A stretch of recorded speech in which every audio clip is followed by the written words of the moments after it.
de ce pas, je vais commencer par générer la partie plancher de mon bâtiment. Donc, je vais sélectionner ici l'outil rectangle. Alors, vous avez vu, vous avez un fond de plan qui est assez chargé. Vous pouvez à tout moment, dans l'arborescence de votre IFC, sélectionner uniquement par exemple la fondation pour pouvoir commencer à générer l'implantation de mes murs. Et là-dessus, je peux venir créer mes murs, donc avec l'outil rectangle. Par défaut, vous avez vu, hein, c'est déjà prédéfini. Donc là, j'ai sélectionné un mur ossature et la hauteur de mes murs font 3 mètres. Donc je me base sur ce fond de plan que je peux cacher une fois que je m'en suis servi. Une fois que j'ai généré ces murs, je peux tout simplement générer également la surface de plancher en automatique. Puis, on va calculer input posi. Alors, pourquoi je vais directement positionner input posi? C'est simplement pour pouvoir vous montrer le nouvel outil qui s'appelle l'optimisateur de coût. Alors, généralement, quand on démarre avec posi, on ne connaît pas forcément, on n'a pas forcément d'expérience et de savoir quelle solution est la plus économique pour mon projet.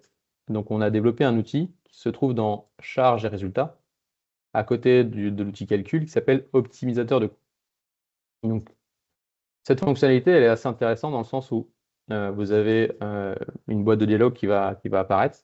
Et Pamir, ce que va faire Pamir pour vous, c'est qu'il va calculer de manière itérative tout un tas de poutres, tout un tas de configurations, et vous proposer systématiquement la moins chère à cet endroit-là. Donc par exemple, là, vous voyez ici, c'est en cours. Hein, vous voyez, pour l'instant, Pamir, il a calculé 26 structures. Et systématiquement, dès lors qu'il trouve une structure plus économique, il va venir me la proposer tout en haut. Par exemple, là, sur la structure que j'ai sélectionnée, par rapport à la poutre posi que j'avais construit, ici, il avait diminué la taille des V métalliques, donc qui sont donc la hauteur des V métalliques, et il avait également augmenté l'anthrax. Si je regarde dans la partie réglage, ici, je peux voir que je peux modifier quelques propriétés. Donc, par défaut, je peux lui demander de rechercher avec une hauteur maximum. Donc là, par défaut, j'avais dessiné une PS16 avec des bois en épaisseur 45. Et il était parti sur une hauteur de 417. Donc là, pour mon projet, je lui ai donné une hauteur à respecter. Je lui ai également demandé de chercher dans l'ensemble de la bibliothèque, c'est-à-dire de ne pas uniquement me bloquer avec des sections d'ossature bois, donc d'épaisseur 45, mais d'aller chercher dans la bibliothèque, par exemple, des membrures en 80-120, 80 par 100 ou 60 par 80, pour ne pas se limiter uniquement à une seule section. Pareil, vous avez vu ici la partie anthrax. J'ai demandé à ce qu'il l'optimise en fonction des anthrax qui m'intéressent. Donc là, par exemple, je vais avoir des panneaux d'OSB de 2,50 m, donc je veux absolument avoir un sous-multiple d'anthrax lié à cette longueur de panneau, donc 417, 500, 625. On peut voir également qu'il va jouer sur les différentes triangulations, ou ce qu'on appelle les détails d'extrémité. Et là, le temps que je continue à vous présenter, vous voyez, il continue à chercher. Donc, plus vous le laissez, plus il va aller chercher à optimiser. Et à un moment donné, il va devoir s'arrêter, forcément. Mais là, la solution qu'il m'a proposée m'intéresse pas mal. Hein, vous avez vu ici. Donc ici, je suis en PS9 avec un anthrax qui est passé de 417 à 625. Et je suis passé sur des bois en 80 par 100. Donc ça, c'est un petit retour d'expérience que nous, on a. Au niveau de l'optimisation posi, c'est vrai que plus on utilise des sections importantes, plus on peut aller chercher des anthrax forts et du coup un coût intéressant. Et donc là, vous voyez, vous avez le rappel du coût de la structure, mais également du coût au mètre carré pour pouvoir faire vos comparaisons. Donc une fois que vous êtes satisfait avec le résultat, vous pouvez cliquer sur OK. Et là, Pamir va changer bien évidemment la structure, mais il ne va pas changer uniquement la structure, il va également changer la position de ma surface de plancher. Donc là, je suis revenu en arrière pour vous montrer la différence. Donc là, Pamir repositionne automatiquement ma surface de plancher. Je peux continuer. Maintenant, comme je connais quelle poutre et quelle section je veux utiliser, je vais la supprimer et je vais modifier dans les réglages, Pamir, dans la partie F4 et plancher. Je vais lui stipuler ici que je veux pas forcément utiliser les poutres POSI, mais cette fois-ci en PS9 avec une épaisseur 100, parce que c'est du 80 par 100. Donc vous avez vu la hauteur de poutre, elle est de 291 mm et avec un anthrax de 625.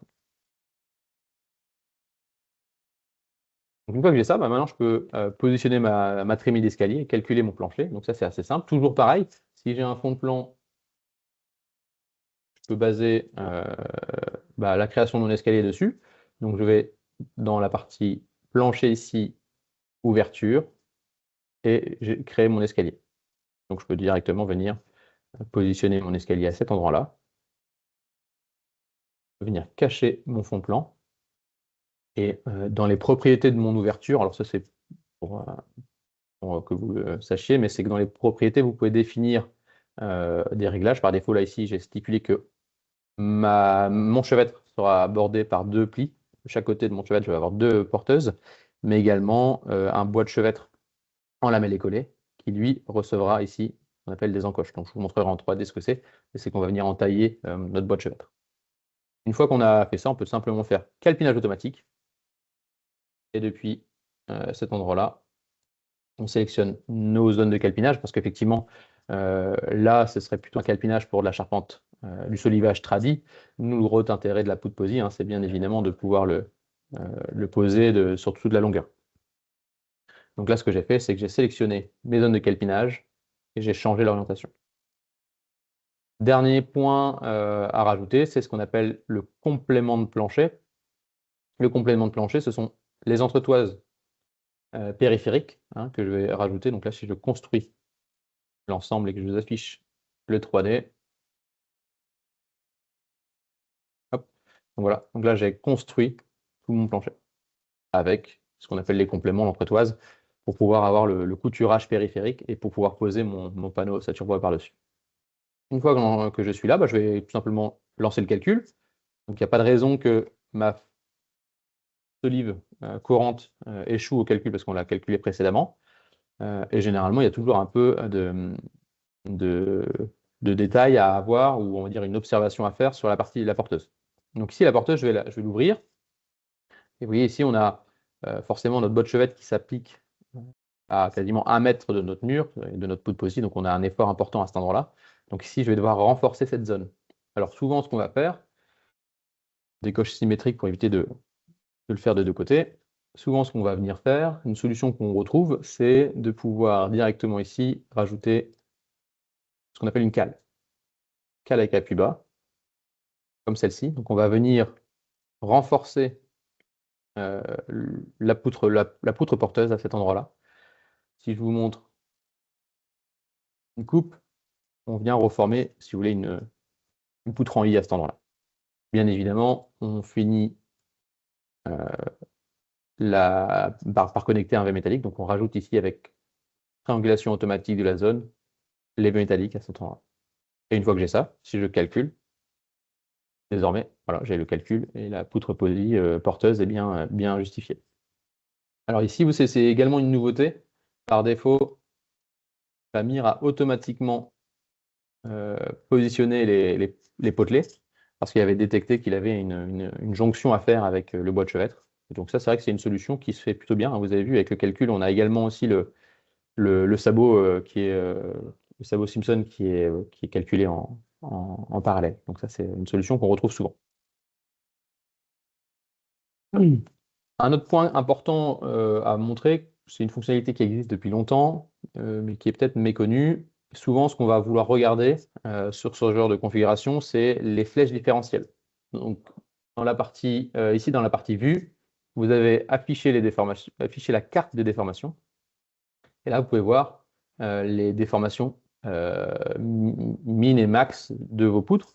Et ce qui est souvent important à regarder, c'est s'assurer qu'entre notre porteuse et notre poutre POSI courante, on n'est pas vraiment un écart très important. Donc là, vous voyez, on est très similaire en termes de déformation, il n'y a rien à craindre.